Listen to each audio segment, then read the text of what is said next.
Let's do one more assignment. This time we will do the assignment on Power Query.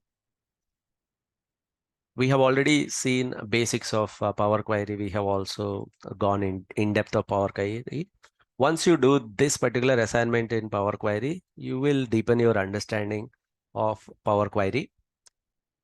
You try to listen to all these instructions carefully. This particular file that you see, it is accessible to you. At the end, I'll show you where you can download this file from.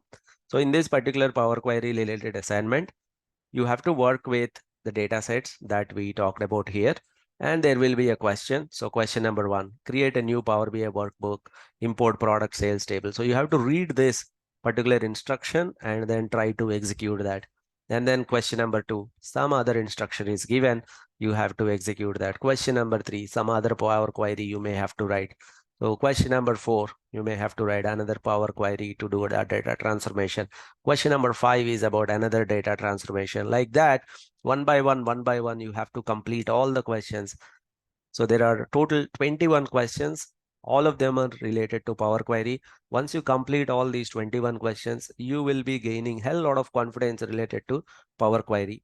Do not move on to the next session. Do not move on to the do not go to the next video unless until you complete this Power Query related assignment. First, complete this assignment.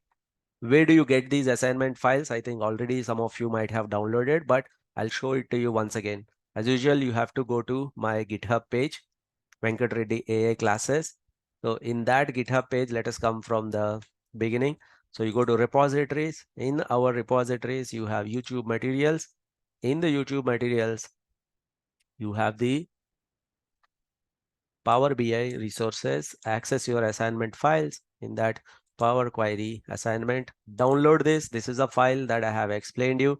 You have to download this file and the related datasets are here. So download these datasets, download this file, try to execute this project. It is going to give you a little bit of confidence. Definitely it will be a little challenging, but you're going to like this once you complete it from end to end. All the best with this assignment. I'll see you in the next video.